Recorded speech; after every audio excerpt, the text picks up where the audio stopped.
Hola, bienvenidos a Entre Semana, donde vemos temas relevantes a la luz de la palabra de Dios. ¿Hablar de política? Eso es políticamente incorrecto. Así se titula nuestra nueva serie. Hablar de política es complejo e incómodo, pero muy necesario. ¿Qué es la política? ¿Habla sobre ello la Biblia? Conversemos con Alex y Marcelo sobre este nuevo tema, aquí en Entre Semana. Nueva serie esta semana, entrando a un tema, digamos, de mucha controversia. Totalmente. Pero como nos encanta la controversia. Exacto. Esta era una serie que venía hace rato, ¿no? Sí, era y si hablamos de esto, sí. Y cada vez que nos planteábamos hacerla, no, mejor en el otro. No. Mejor en el otro. Pero para varios países es un año importante. Sí. Tanto en México como en Estados Unidos. Uh-huh. Es año de elección. En Argentina acaba de ser una elección. Entonces, yo creo que muchos van a tener el tema de la política en mente. Y entre las iglesias se habla mucho de la política, pero ahora introducimos a la Biblia. Y la pregunta que siempre surge es, ¿cuál es la manera más bíblica de llevar a cabo la política? ¿No? Uh-huh. No, porque este es el modelo bíblico, ¿no? Y de hecho, la serie se llama Políticamente Incorrecto, uh-huh. Porque de alguna forma es como que no está bien visto hablar. Es como los dos extremos, no sé cómo lo ves. En algunos círculos es como, ¿cómo vamos a hablar de política en círculos cristianos? En la iglesia no. ¿Te acuerdas la lección hace 6 años? Justamente tuvimos una predicación que se llamaba Política. ¿Cómo es la frase? No se puede hablar de fútbol, religión y política. Ajá, bueno, sí. Vamos a hablar de eso y lo hablamos creo que un mes antes de las elecciones. Sí. Y fue muy lindo el feedback que tuvimos en la iglesia de nunca habíamos tenido una oportunidad quizás de conversar en la iglesia. Pero es como que en ciertos círculos aquí no se puede hablar de política, ¿viste? O no se puede, quizás lo que no se vería bien sería proselitismo, pero es imposible no hablar de política, uno. Y por otro lado, hay quienes ¿cómo se llama? Se entusiasman tanto con el tema de política que como que se quitan la playera que dice soy cristiano, como me pongo a mi partido político y termino como, a ver, ¿cómo embonan tus creencias, tu cosmovisión bíblica que dice sostener con las posiciones políticas del partido que estás apoyando o del candidato que estás apoyando? Y es como que, no, pero que aquí hablamos de política, ¿no? Como que algunos dicen no se pueden juntar y otros lo disocian de tal manera que es como que, ¿qué pasó aquí? ¿No? Sí. Y creo que el tener una idea clara acerca de la política y también, entender la diversidad de maneras de llevar a cabo esta forma de organizar a los seres humanos para que puedan crear algo o cooperar de una cierta forma. Creo que es importante. Es importante porque también lo que sucede es que hoy en día nosotros tenemos nuestros mesías, quizás no tanto en una persona, sino en sistemas. Y creo que nosotros pensamos que no, cuando se inaugure este sistema político o esta forma, entonces vendrá la utopía y todo estará y te diría que quizás para muchos en personas, Sí, también. A ver, también. ¿Viste estos programas advertencias? El contenido de este programa es de exclusiva responsabilidad de quienes lo están emitiendo. Probablemente no estés de acuerdo. Y quizás te pediría 2 cosas. Uno es, no llegues a conclusiones antes de escuchar toda la serie, ¿no? Porque la idea es quizás dejar algunos cabos sueltos para ir respondiendo a algunas preguntas que surjan. Y 2, es probable que no estemos de acuerdo con algunas conclusiones políticas. Pero la idea es poner sobre la base en lo que sí estamos de acuerdo. Y que eso no se negocia. Después, hay cosas que no vamos a decirte. ¿Por qué tengo que votar? No, pero vamos a hablar de que votamos. ¿Cuál sería el punto de partida en una serie que hable de política? Ok. Dado que somos cristianos y que nosotros creemos que la Biblia nos da muchas herramientas para conocer el carácter y la persona de Dios, porque nos lo ha revelado, hay una hay una manera de poder mirar a través de la Biblia y encontrar política en la Biblia. Creo que el problema es que cada uno tiene su pasaje favorita. Para su... Y van usando eso para decir, ¿ves? Esa es la política perfecta, esa es la política correcta. Tuve personas que dicen, no, si yo fuera emperador del mundo, establecería la teocracia, así como en Levítico, ¿no? Y ya, punto. Porque esa es la forma. Sí. Otros dirían, no, o sea, es el tiempo de los jueces. De los jueces sería el ideal. No, y el otro. Entonces, vamos a ir a través de la Biblia viendo ¿dónde entra política? ¿No? Ajá. Ahora, pero quizás primero hay que definir qué es política. Sí, y quizás antes de definir qué es política, pensando, siempre el principio de no contradicción tiene que estar aquí. La Biblia no es un manual de política. No. Número uno. Es un libro teológico que tiene como propósito primario y principal mostrarnos la historia de Dios. Dicho eso... Y cuando aparece política, aparece, yo diría casi siempre, en un contexto narrativo. Exacto. Donde uno no puede decir, ¿ves? Como dice esta historia y dice que fue bueno, entonces Dios quiere eso. Quito todo el contexto para justificar mi posición. Exacto. No, o sea, la Biblia no es un libro de política, como muy bien dijiste. Pero eso no significa que no hable de política y que no se mencionen temas políticos. Pero bueno, quizás el punto de partida sería, ¿por qué decimos que habla de política? ¿Cómo definimos política? ¿No? Para muchos tiene que ver con ir a la antigua Grecia, las polis y cómo se organizaba. Aristóteles tiene un libro llamado Política. Muy buen libro. No sé, ese no lo leí. Pero él tiene se le da a él el concepto quizás más, el concepto inicial de política, que definía como la organización de la sociedad y del gobierno de la ciudad-estado, de las polis. Y lo que me llamó la atención de la definición de Aristóteles es que la política era una actividad esencialmente humana que buscaba el bien común y la realización de la virtud en la vida pública. Era como la extensión de la ética. Muy utópico, ¿no? Pero sí. Mira qué interesante. No la veía como un fin, sino como un medio para alcanzar la plenitud humana, etcétera, etcétera. En términos sencillos, ¿cómo definirías política? ¿Cómo nos podemos poner de acuerdo en qué es política? Yo diría que la política es la manera de delegar poder para el bienestar de las personas que te rodean, ¿no? Las personas que entran dentro de tu, digamos, ámbito social, del gobierno donde te encuentras, ¿no? Tenemos que organizarnos de una forma, ¿no? O sea, bien sencillo, política tiene que ver con ejercicio de poder vinculado a tratando de resumirlo en su mínima expresión. Es un ejercicio de poder. Se está haciendo política. No sé, estas son políticas públicas. Sí, y quizás en vez de poder hablaría de organización. Es la delegación de funciones para un buen funcionamiento de un grupo de personas. Incluso, o sea, dentro de un hogar se necesita una cierta política, ¿no? O sea, tú vas a sacar la basura, yo voy a lavar los trastes, porque eso es lo que tenemos que hacer. Es la manera en que nos organizamos. Entonces, ahí es donde se va viendo. Digamos, es una definición muy general. Es general. A ver, ¿cuáles son las políticas de una empresa? Es cómo se organiza, cómo vamos a funcionar con miras a un bien común. Entonces, no está tan lejos, pues. Sí. Ok. ¿Dónde aparece?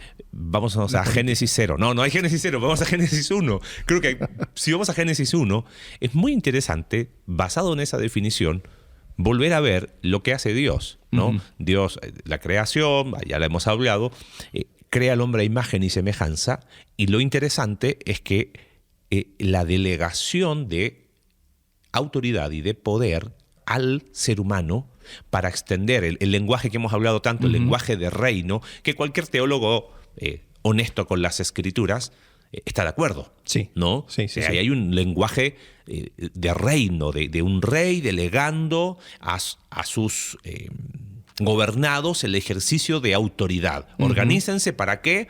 Para extender, para llenar la tierra, para que la puedan someter, gobernar, etcétera, etcétera.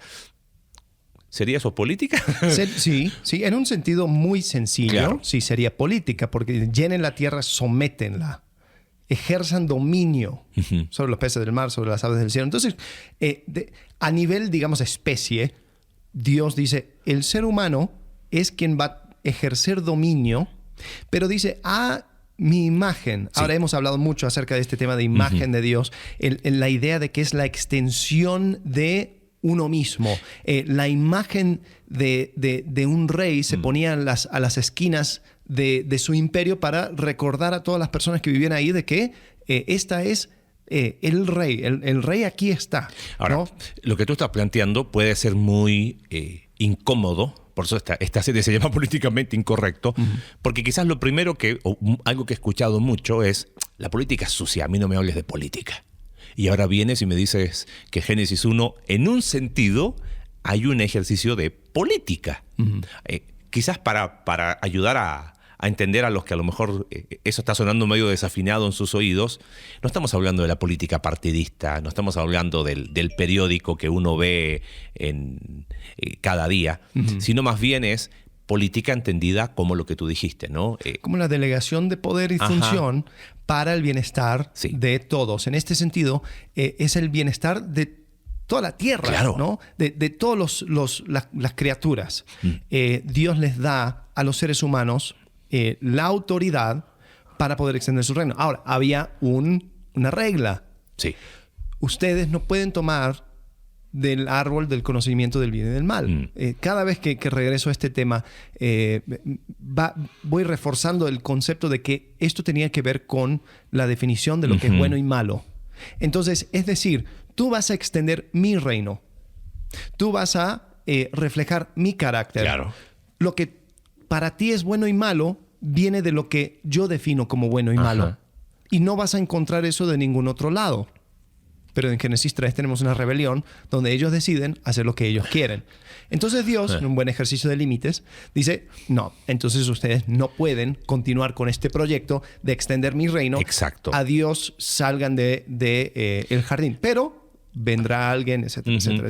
Ahora, volviendo a la definición que dabas de política, de alguna manera entonces fue una rebelión espiritual y fue una rebelión política la de Adán y Eva, porque se rebelan contra el modelo que estableció Dios para organizar, para ejercer la autoridad delegada. Y ellos dicen, no, nosotros queremos definir lo que es mejor para nosotros, nosotros nos volvemos en autoridad sobre nosotros. Y mira qué interesante esto pensando en cómo uno ve el ejercicio de la política en la actualidad.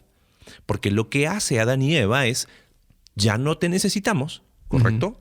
Nosotros vamos a definir lo que es mejor para nosotros. Nosotros nos vamos a organizar, ¿no? Vamos a hacer política en ese sentido sin ti. O sea, tú no entras aquí. Y ¿no crees que de alguna manera, desde el punto de vista político, es lo que se viene repitiendo hasta el día de hoy, ¿no? Personas que, y ya vamos a meternos en democracia, ¿sí? Todo ese tema, pero queremos ejercer autoridad y organización para un bien común, pero sin el reconocimiento del creador.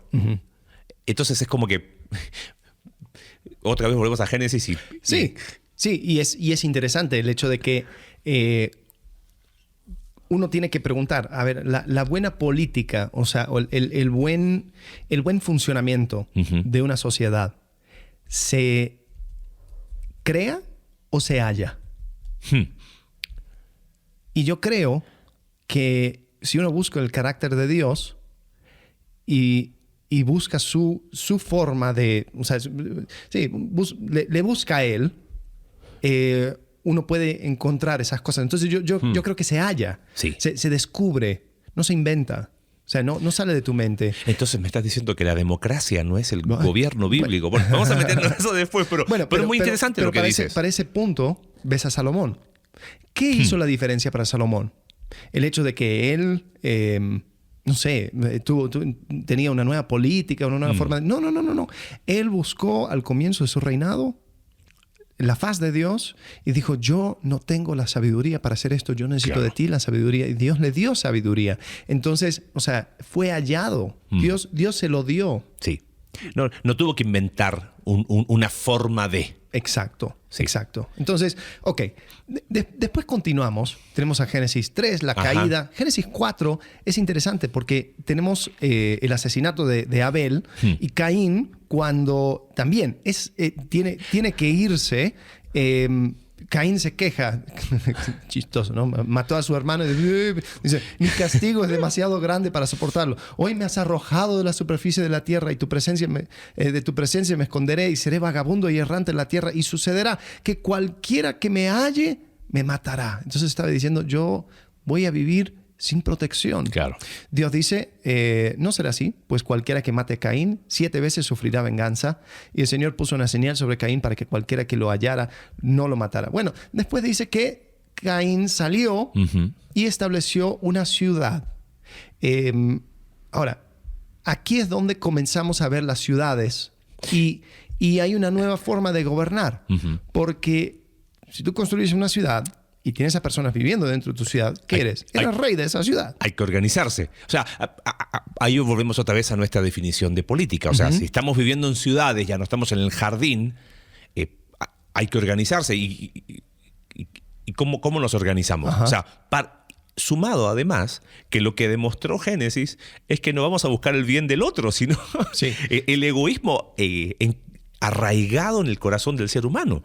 Y es interesante, hay algunos que miran esto y dicen, esto era Caín no actuando en fe, porque Dios dijo, yo te voy a proteger, y él dice, no, yo me voy a proteger, yo voy a crear una ciudad. Una ciudad. Es una interesante discusión, pero lo que podemos ver es que el legado de la ciudad crea entonces personas prepotentes que creen que ellos mismos son Dios, porque si vemos algunas generaciones después, tenemos a un tal Lamec que se casa con varias mujeres y él tiene una canción, no sé cómo habrá sido la canción, pero lo voy a leer, no lo voy a cantar.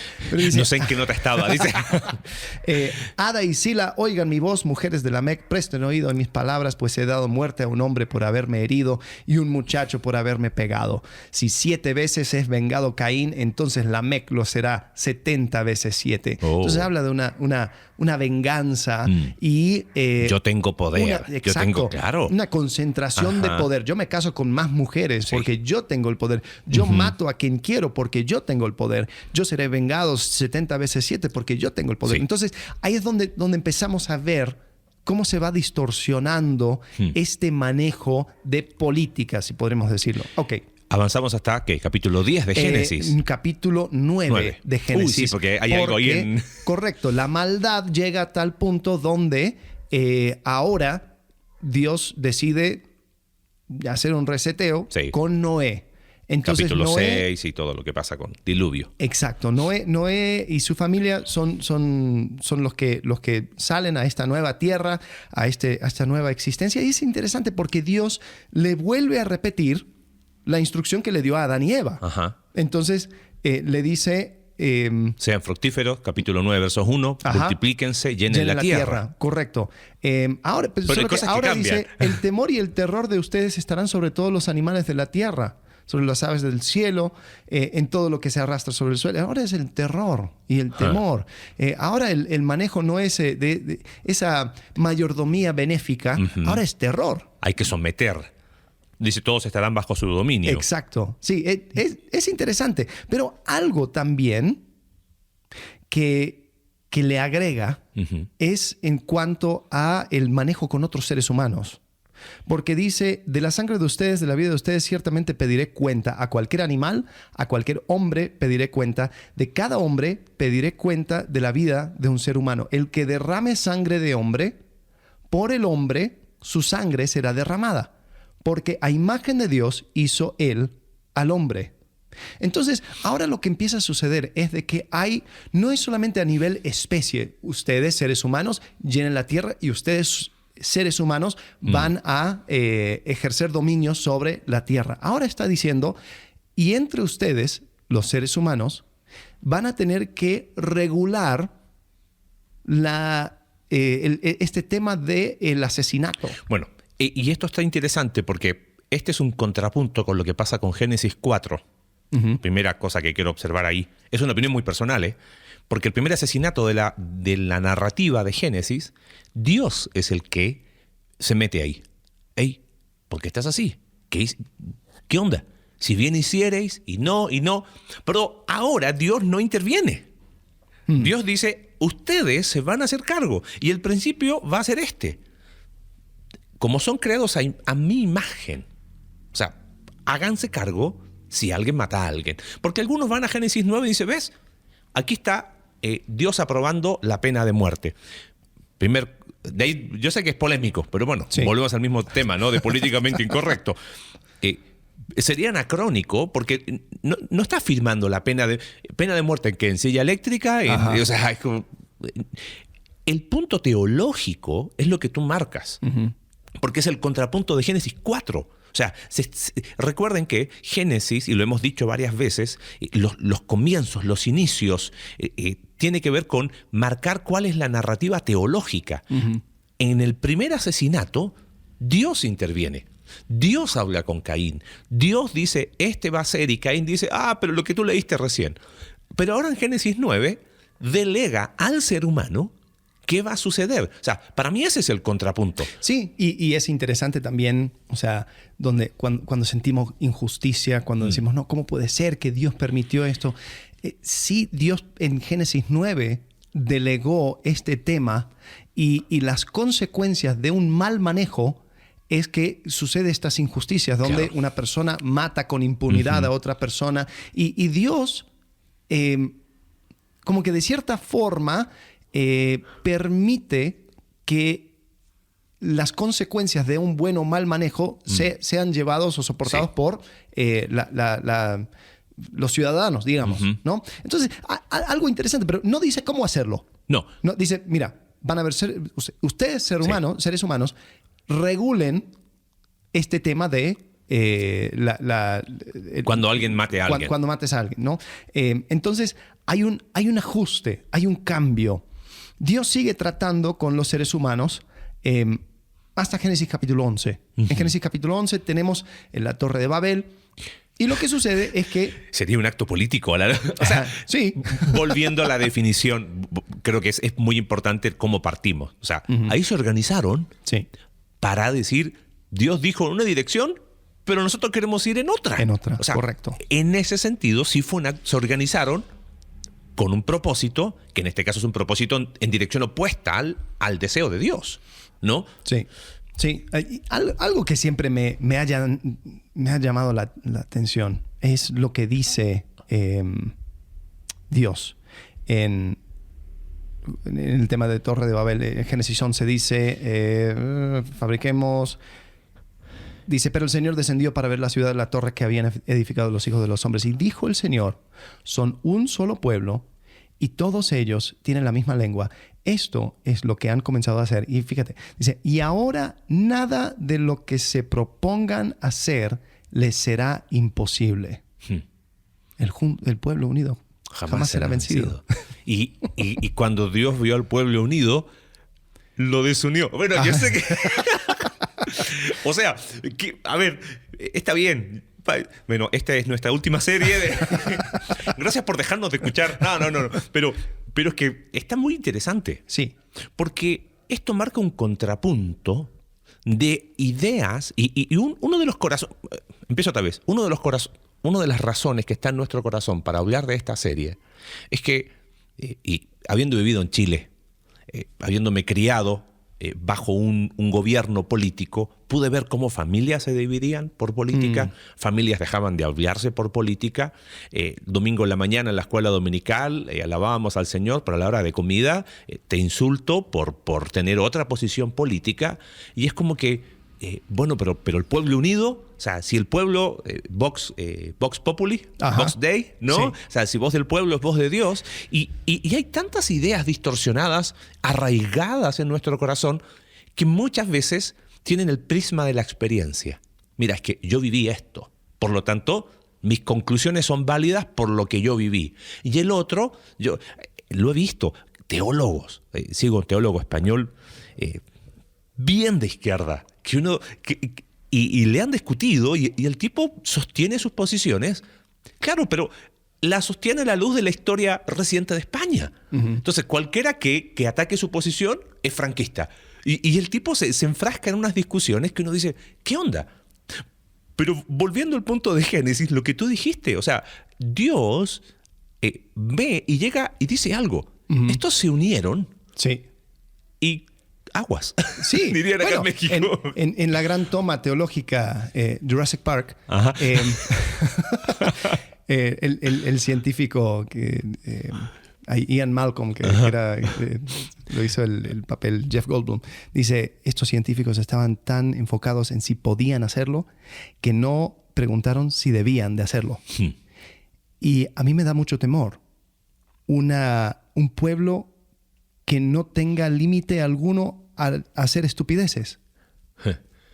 Un pueblo unido que jamás será vencido a hacer tonteras es un desastre. O sea, esa frase no debería inspirar, debería crear terror. Porque dices, si yo hago y no tengo límites a lo que puedo hacer, pero no tengo un marco que me dirija, entonces esto va a terminar en desastre. Ahora, y por eso Dios los divide. Ahí voy. O sea, tanto era el terror. O sea, ¿cómo sería la palabra? Eso proyectado, esto es... Olvídalo. Y Dios, que había dicho, ustedes háganse responsables, delegó, el soberano sigue siendo soberano, dice, no, yo aquí intervengo. Porque, bueno, por eso es políticamente incorrecto, pero está bien. Pero entonces, sí, la Biblia nos deja cosas para hacer reflexiones políticas. Oh, sí. Y mucho. Sí. Ok. Estamos en Génesis 11, tenemos que llegar a Apocalipsis y el tiempo está avanzando. Ok, vamos, sigamos. Después continúa la historia. Tenemos toda la historia de Israel. Dios les va guiando, pero no hay ley. No. O sea, Abraham hace tontería y media, Isaac, Jacob lo mismo. Tenemos un montón de cosas, pero vemos una familia desastrosa, ¿no? Dispersa, ahí andan. Pero Dios tiene un plan con ellos, Dios tiene un plan. Y les manda a Egipto. Entonces, a mí me llama mucho la atención, todavía no lo entiendo del todo, pero cuando Dios les promete a Abraham una nación, dice, pero sepa que tus hijos estarán en Egipto por 400 años. Y de hecho Jacob le dice, anda a Egipto. Sí. Se lo dice directamente. Sí. Anda al mundo. No. No. Okay. El punto es, ahí ellos son forjados, pero empiezan o sea, la identidad bajo Abraham y bajo la familia son de hebreos, sí. ¿No? Ellos son... yo he escuchado que hebreo, la palabra etimológicamente significa como que vagante, ¿no? Algunos piensan que es medio oscuro, pero es una probabilidad grande. Sentido. Tiene mucho sentido. Pero ellos no salen de Egipto con la identidad de hebreo. No. Ellos salen con la identidad de israelita. Por Jacob, que cambió el nombre de Israel y todo lo demás. Pero ahora ellos tienen una identidad. Ahí empieza la identidad nacional. El problema es que su identidad es de un pueblo esclavo. Esclavo. Y ellos no saben gobernarse. Ellos estuvieron 400 años bajo el gobierno de un faraón, un dios. Para los egipcios era Dios. Entonces, totalmente una política distorsionada, ¿no? Una forma de ver el mundo que no tomaba en cuenta a Dios. Faraón, una de las primeras preguntas que hace a Moisés es, ¿quién es Jehová? ¿Quién es? A ver. ¿De dónde salió? Y Moisés dice, te voy a mostrar. Entonces le muestra. Y ellos salen. Y ellos van por el desierto. Y una de las primeras cosas es que ellos no saben cómo actuar. Cualquier problema empiezan a quejarse. Cualquier situación y no saben qué hacer. En Éxodo 18 tenemos a el suegro de Moisés llegando con Moisés para enseñarle un poco de organización, ¿no? Y él dice, hey, lo que estás haciendo, tú no vas a dar a cabo... no puedes solo. Sí, o sea, tú lo que tienes que hacer es elegir personas sobre 10, sobre 100, sobre 1000. No, ¿cuánto? A ver, ¿era 10? Sí, 100. 10, 100. Sí, si no me equivoco, 10 y 100. Y ya. Sí, bueno. A ver. Bueno, ahí lo pueden leer después en Éxodo 18. El punto no hay problema. que hay una delegación de autoridad para que se traten los temas locales y regionales. Ahora, una aclaración. No estamos diciendo que Israel debería ser el modelo político hoy. Estamos diciendo que simplemente se organizaron. En la narrativa de la Biblia hay una organización. Hay una organización, exacto. ¿No? Eso es lo que estamos hablando. Ahora, es un buen principio. Podemos extraer principios, Claro. por supuesto. Pero para decir, en el mismo corazón de Dios está que tú organices en números de 10 y de 100. Exacto. No. Ya, eso sí sería estirar Sí. un poco. Y creo que por eso este episodio, porque queremos hablar acerca de las instancias donde aparece política en la Biblia, Ajá. para también decir, ¿puedes aprender algo? Sí, claro que puedes aprender algo, pero no dejes que nadie llegue con un estudio acerca de la política bíblica, Claro. ¿no? ¿Cuál es la Exacto. política más bíblica? La democracia es el modelo bíblico. Porque... No. Aquí ya nos va... Ok, sigamos. Ok. Porque después llega la ley, Sí. ¿correcto? Después llega la ley. Y es interesante, ¿no? Yo toda mi teología lo saco de Instagram. Escuché un clip de algún pastor por ahí, pero me llamó la atención. Dice, la ley fue instituida para enseñar a un pueblo que fue esclavo por tanto tiempo cómo ser un pueblo libre. Me llamó la atención. No deja de ser interesante. Me gustó, porque ellos, o sea, lo único que conocían era la esclavitud. Y Dios les libró para que fueran libres. Pero la libertad tiene también su responsabilidad. Entonces, ¿cómo vamos a vivir? Entonces, Dios les da leyes para poder tratar entre ellos.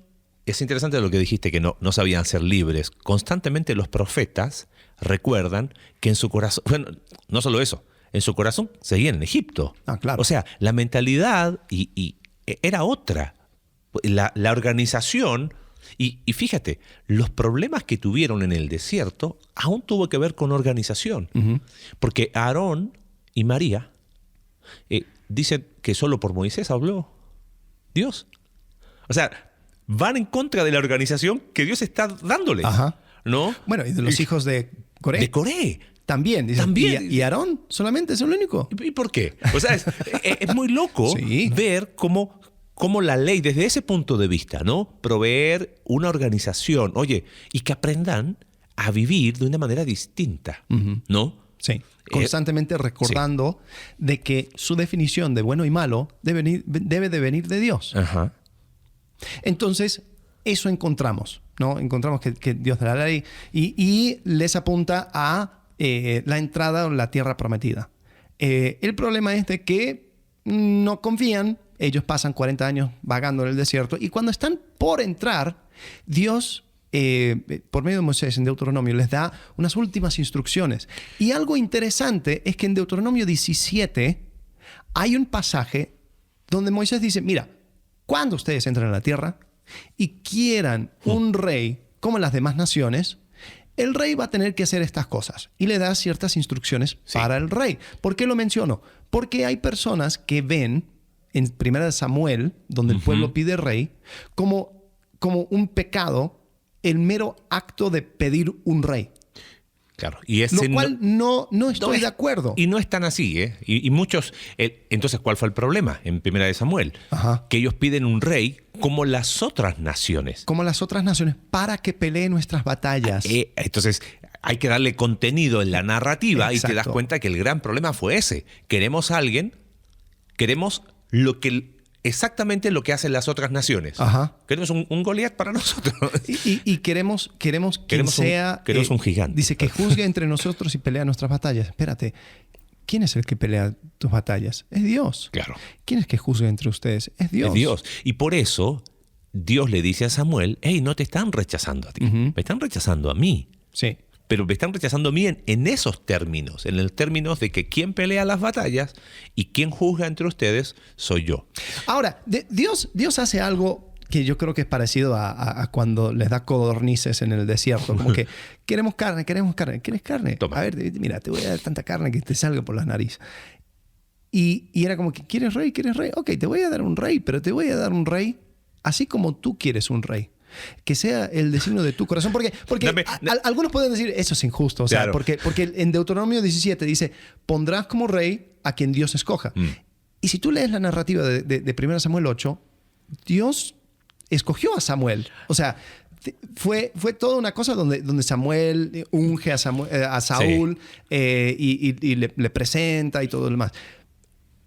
Pero de cierta forma Dios estaba escogiendo según el capricho del pueblo. Dios los entregó.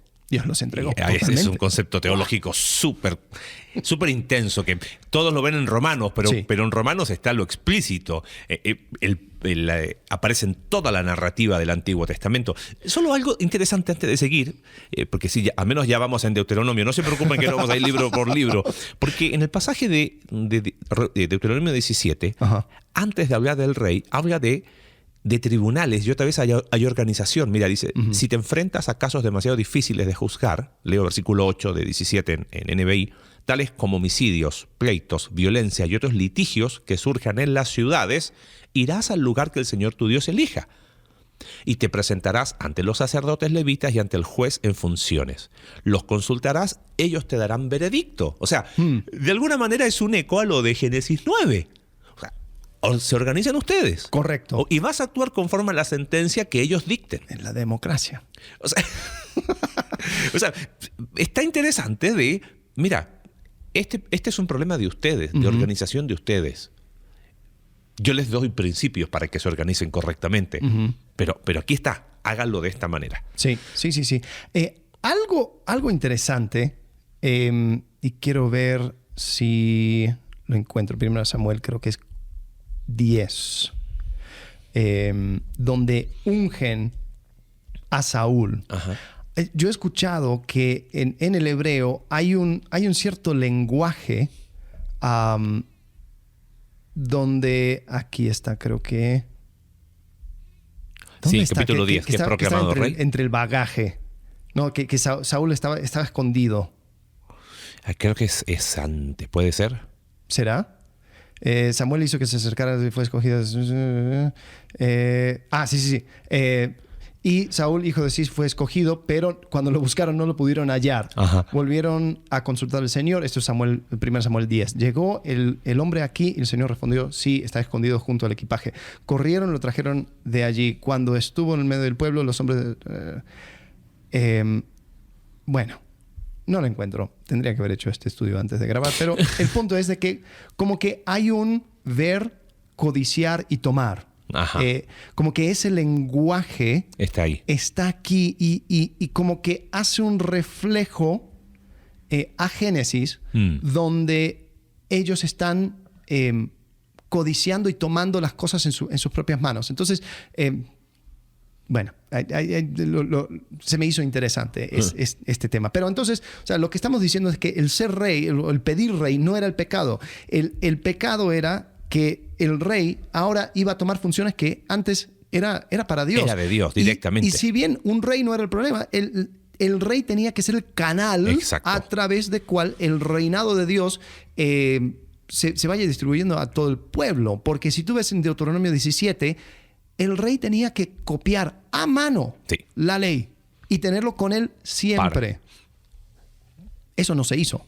No se hizo con Saúl. Ok, después, encontramos que el sistema de reyes continúa hasta el cautiverio babilónico. Tenemos a Salomón en el medio, donde lo que dijimos, ¿no? O sea, si el rey realmente buscara a Dios lo podía bendecir.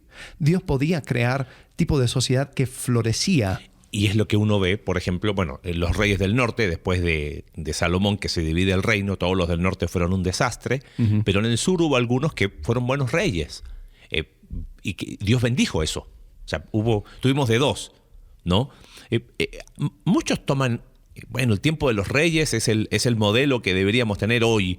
Y otra vez, anacrónicos o lo dejan de ver dentro de esa narrativa más grande.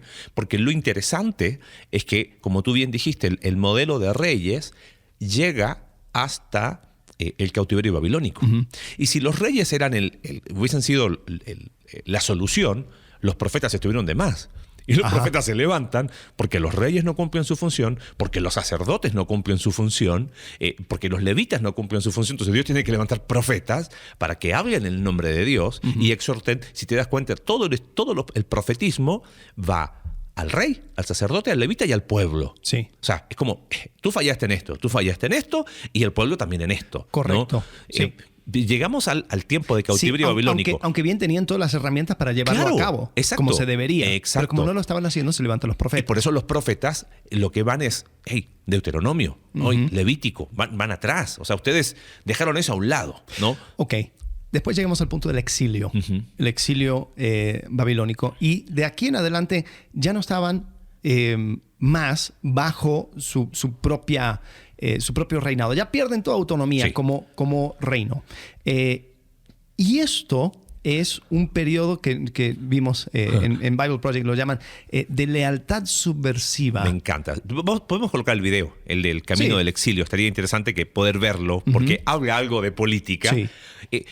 ¿Dirías que aquí se marca hay un punto de inflexión en la narrativa bíblica relacionado con la organización? ¿A dónde voy? Ok, sí. Vimos Génesis, capítulo 3, hay un punto de inflexión. Capítulo 9-11 hay otro punto de inflexión. Después viene el pueblo, la nación de Israel, hay otro punto de inflexión. Pero aquí uno dice, bueno, si el rey era esta monarquía era la gran solución para la organización, pero ya no tienen más rey. Ajá. Y lo que Dios les dice a través de Jeremías es muy interesante. Jeremías 29, lo tienes ahí, ¿no? Sí, aquí dice, así dice el Señor de los ejércitos, el Dios de Israel, a todos los desterrados que envié al destierro de Jerusalén a Babilonia, edifiquen casas y habítenlas, planten huertos y coman de su fruto, tomen mujeres y tengan hijos e hijas, tomen mujeres para sus hijos y den sus hijas a maridos para que den luz a hijos e hijas y multiplíquense allí y no disminuyen, y busquen el bienestar de la ciudad a donde los he desterrado y rueguen al Señor por ella, porque en su bienestar tendrán bienestar, porque así dice el Señor de los ejércitos, el Dios de Israel, que no los engañen sus profetas que están en medio de ustedes, ni sus adversarios, ni escuchen los sueños que tienen, porque les profetizan falsamente mi nombre. Yo no los he enviado, porque habían profetas que estaban diciendo, no, porque Dios va a pelear, porque Dios va a quitar de en medio este imperio malo. Yo decreto, no.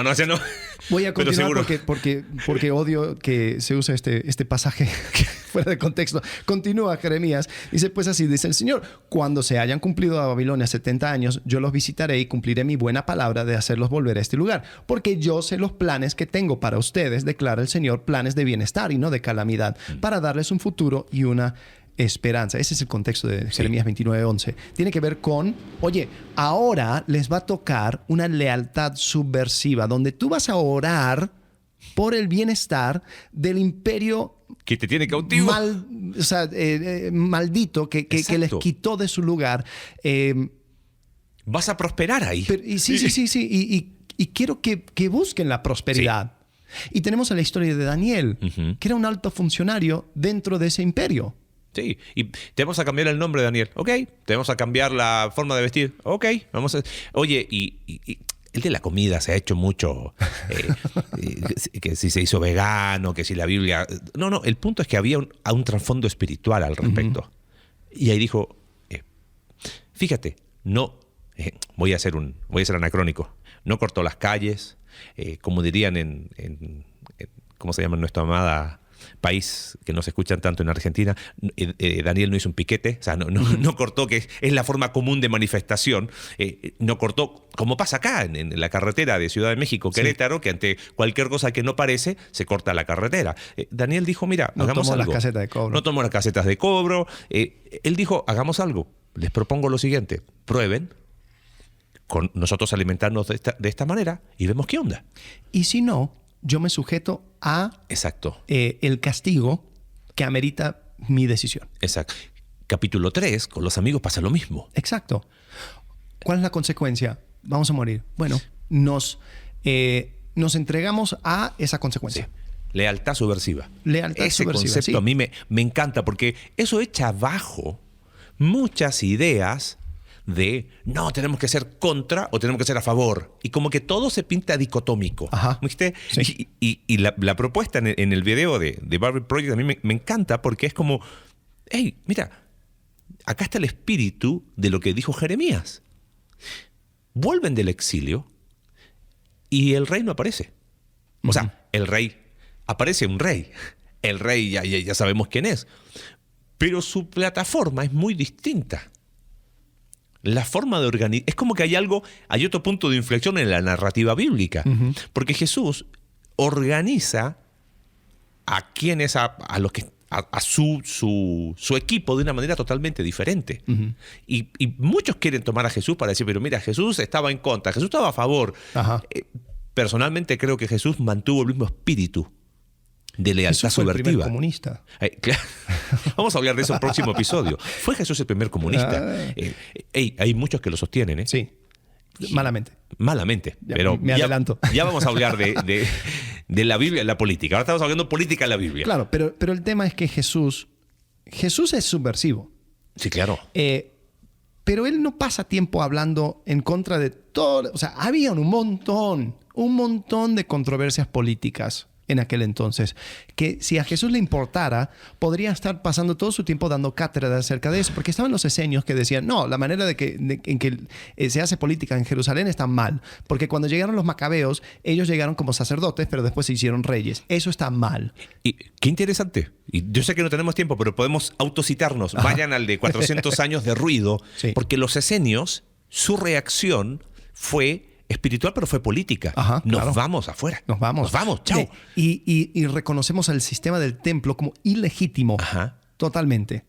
Tienes los fariseos que no están en el templo, entonces ellos dicen nuestro lugar de influencia política es la sinagoga. Pero terminan siendo tan corruptos como los que criticaban, que eran los saduceos, que ellos literalmente hacían política desde el templo. Y ellos terminan en el templo por medio del Sanedrín. Claro. Entonces, también tienes todo ese sistema que se anda moviendo, pero Jesús, la verdad, no escuchamos mucho acerca de eso. Escuchamos mucho acerca de volver a conectarse con Dios y entender de que viene un nuevo reino, el reino de Dios. Es interesante lo que mencionas, porque habría un cuarto grupo que serían herodianos, y viste que en Mateo se ve Jesús interactuando con saduceos, con herodianos y con fariseos, ¿no? Obviamente con esenios no, porque los esenios estaban escondidos, ellos no se metían con la gente. Y la interacción con ellos no fue en términos políticos. Mira qué interesante. O sea, si hubiese sido el tema, la cuestión es, porque he escuchado mucho esto, es que tenemos que cambiar la política. Y si cambiamos la política y los cristianos hacemos gobierno, listo. Que echamos a Dios de la política. Ya no está, bueno, en Estados Unidos echamos a Dios de las escuelas, ya no hay oración a las escuelas. Y como si todo eso fuera el gran tema. Pero no encontramos eso con Jesús. No. Encontramos que Jesús estaba muy interesado en invitar a las personas a aceptar el reinado de Dios sobre sus vidas, independiente del sistema político donde ellos vivían. Y encontramos que el sistema político, tanto religioso y político, ¿no? Roma y Jerusalén, ambos crucifican a Jesús. Sí. Y yo creo que hay algo significativo ahí. O sea, los poderes terrenales y los poderes espirituales condenan a Jesús en cada esfera, en cada ámbito. Lo condenan, lo rechazan, no lo quieren. Y lo matan. Y Jesús vence sobre cada uno de ellos. Sí, es interesante. N.T. Wright tiene un video muy cortito donde él explica cómo la resurrección es el triunfo sobre los poderes. Porque él dice la gran arma de los imperios era la muerte. La gran arma de poder era tengo la capacidad de matarte. Y Jesús, al resucitar y vencer la muerte, vence el arma. Y el espectacular que usaban para mostrar esa verdad era la crucifixión. ¡Claro! O sea, es interesante. Después de la revolución, la sublevación de Spartacus, un esclavo, dicen que mataron a todos esos esclavos que se rebelaron y alinearon toda la calle a Roma con los cuerpos crucificados de esos esclavos. Y era como que tú estás llegando a Roma y te vas dando cuenta, el que tiene el poder aquí es Roma. Sí. Y eso es lo que quisieron mostrar con Jesús. El que tiene el poder aquí es Roma. Seguimos avanzando. Pablo, él habla. O sea, capítulo 13 de Romanos es como mira, ¿ves? Pablo. Sí. ¿Y qué dijo Pablo? Dijo, mira, están las autoridades. Ahí están. Dale. Sí. ¿Qué vas a hacer? Volvemos a Génesis 9. Similar. O sea, organícense ustedes. Pero eso no significa que cuando había una causa mayor, por ejemplo, cuando él dice, oye, ¿por qué ¿cómo se llama? Me juzgas sin... dicta veredicto sin tener un juicio. Primero, yo soy ciudadano romano. Ajá, sí. O sea, él usó lo que conocía de política de en el libro de Hechos, sí. con miras ¿quieres ir a César Apelo? Porque él quería llegar a Roma. Correcto. O sea, ¿a dónde voy con eso? No sé es decir, él interactúa con el sistema político. Sí, y no tiene problemas en exigir sus derechos. ¿Por qué lo digo? Porque a veces Romanos 13 se toma como el pasaje así como, esto es política, claro. y hay que sométete a toda autoridad. Hay una cierta indiferencia, ¿no? Hasta cierto punto, ¿no? O sea, porque también ¿dónde es? En Juan, donde a Juan el Bautista le preguntan los soldados, ¿y yo qué hago como soldado? Y dice, estén contentos con su salario. Sí. O sea, no dijo, ustedes son el brazo militar del imperio de Satanás.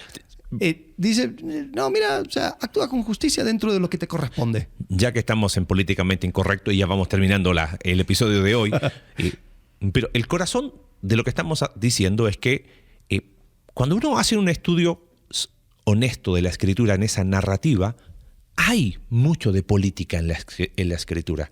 Lo que no significa que, mira, por eso, entonces, el sistema político más bíblico es este. No. ¿Y qué es lo que vamos a hablar en el próximo episodio? Pero dos cosas antes de ir a Apocalipsis, porque creo que el final podríamos hablar algo de eso. Yo siento que a veces con Romanos 13 hay mucho de... ¿Dijiste que pasividad? Fue la palabra que... como, ¿sabes? Como que... Indiferencia. Indiferencia. O hay mucho cinismo. Sí. Porque si el que salió presidente me gusta... Ajá. ¿Ves? Sométete a toda persona. Sí, porque Dios pone y Dios quita gobernantes. Que toman un libro que es Proverbios. Él pone y quita. Podemos hablar de eso en otro momento. Pero cuando no me gusta, es como, bueno, pero. Y es como que. O sea, lo usamos a conveniencia. Creo que no podemos estirar. El cielo gobierna. El cielo gobierna. No podemos estirar Romanos 13 más allá de lo que es. Y lo que es un eco de Génesis 9. Sí. Organícense. Mira, están puestos para que se lo organicen. Si están a favor o si están de acuerdo con los principios escriturales, puedes decir, como los amigos de Daniel, mira, no estamos de acuerdo contigo, rey. Van a morir. Asumimos las consecuencias. Correcto. Pero no hicieron una ley, no marcharon, o sea... y el que gobierna... No crearon un partido político. El que gobierna va a tener que responder a Dios... Exacto. Por cómo gobernó. Totalmente. Y lo va a hacer. Lo va a hacer. Y esa es nuestra confianza final. ¿Por qué quiero citar Apocalipsis? Porque están en medio... Bueno, antes de citar Apocalipsis... encontramos, a mí se me hizo bien loco, de que, ¿dónde es? ¿En Gálatas? Donde dice la familia de César os saluda. Creo que es en Hebreos, ¿o no? No, no, Gálatas. No, era una carta de Pablo. Sí. O sea, Pablo tenía dentro de la corte del César creyentes. Sí. Y personas con el cual podía interactuar. O sea, tenían el oído del César. ¿Por qué no se volvió más activo políticamente? ¿Por qué no usó el sistema? A mí siempre me llamó mucho la atención en Hechos cómo es que... Filipenses. Filipenses. Sí, Filipenses. Especialmente lo de la casa de César. Sí, o sea, increíble. Cuando él estaba ante Agripa en Cesarea de Filipos, sí. Él estaba esperando, dice que creo que era Agripa mismo, dice que estaba esperando un soborno, que Pablo le pagara. Y yo creo que ahí veo también una cierta lealtad subversiva, porque el rey, la misma expresión de autoridad, está esperando un soborno. Es curioso, ¿no? Cuando el sistema legal está puesto, está construido por quienes esperan un soborno, entonces el soborno es legal, ¿no? Sí, pero Pablo, dije Pedro, Andaba diciendo Pedro, ¿no? Pablo. No, Pablo. Dijiste Pablo. Pero Pablo no lo paga. Y espera creo que 3 años en la cárcel. Eso para mí es lealtad subversiva. Sí, claro. Y cuando se pone delante de él habla, él comparte y todo lo demás, pero estaba esperando en Dios. Ahora, ¿por qué lo digo? Porque hay una gran ausencia de lenguaje político en las cartas de Pablo. Sí. Una gran ausencia. Es más, si tú lees a Craig Keener en Pablo, Mujeres y... Paul, Women and Wives, que no creo que tiene no lo tradujeron en español. No está en español. Muy interesante porque habla acerca de que como que Pablo de cierta forma estaba tratando de interactuar dentro del sistema social romano y sin crear muchos líos, sin crear mucho problema. Filemón mismo es un ejemplo de eso. Exacto. Sí, entonces... Ok, pero esto todo va llevando a algo. Porque hay una cierta subversividad. Sí. Lo encontramos en el comienzo de Marcos, ¿no? El Evangelio del Hijo de Dios. ¿Quién era el Eso Hijo es una de declaración Dios? política. Claro. O sea, y lo hablamos... no lo hablamos acá, lo hablamos en la iglesia en el culto de Navidad. Porque esa era la expresión que se dijo cuando se recordaba el nacimiento de César Augusto, ¿no? Sí. Entonces, hay una declaración... O sea, hay cierta... Totalmente. Subversión. ¿Y por qué quiero citar Apocalipsis? Quizás cerrando, porque cuando se escribe Apocalipsis están bajo una gran persecución. Y entonces, ¿qué hacemos? ¿Cómo vamos? ¿Dónde está nuestra esperanza? La esperanza está en que cambie el gobierno, la esperanza está en hacer política, y el libro de Apocalipsis, desde el punto de vista del género literario, está escrito para tener una perseverancia paciente. Porque va a llegar el verdadero rey. Entonces, si hay mucha subversión, va a llegar el verdadero rey. Y va a traer la verdad, lo que tú esperas. Y a través de la naturaleza de la narrativa de Apocalipsis, que hablaremos en otro momento de eso, no está dada para calcular quién era uno, quién era otro, sino es, ok, allá está mi esperanza, ¿no? En el verdadero rey. En el buen rey. Y si vamos a ser completamente honestos, yo cito Winston Churchill que dice, ¿cómo era? La democracia es un sistema terrible de gobierno, pero es mejor que todas las demás o algo así. O sea, no hay forma perfecta de organizarse. No la hay. Y cualquiera que quiere poner algo como la manera bíblica se está engañando. Sí. Porque al final seguimos escogiendo rebelión, así como en Génesis capítulo 3. El problema es de que nuestra rebelión va creando estragos, y eso no importa si es por medio de una persona, un rey, un grupo de personas, una oligarquía, o si es por la democracia. Porque encontramos en cada uno de esas instancias corrupción total. Ah, vaya, ¿quieres rey? Mira cómo se corrompe el rey. ¿No quieres rey? Mira cómo se corrompieron sin rey. Mira, ¿Quieres esto? Mira, o sea, nada funciona. ¿Qué esperamos? Esperamos un buen rey. Que tiene nombre. Que tiene nombre, Jesucristo. Exactamente. Ahora, terminamos esto para poder responder las preguntas en el próximo episodio. Hablamos de política en la Biblia. La Biblia no es un libro político, no nos fue dado para hacer política, pero basado en la definición que dábamos al inicio, hay política en la Biblia para dejarnos algunas lecciones. Ahora, ¿qué pasa cuando se quiere cambiar? Cuando meto la Biblia en la política y digo, no, mira, basado en lo que la Biblia dice, quiero decirte que esta es la mejor forma de gobernar.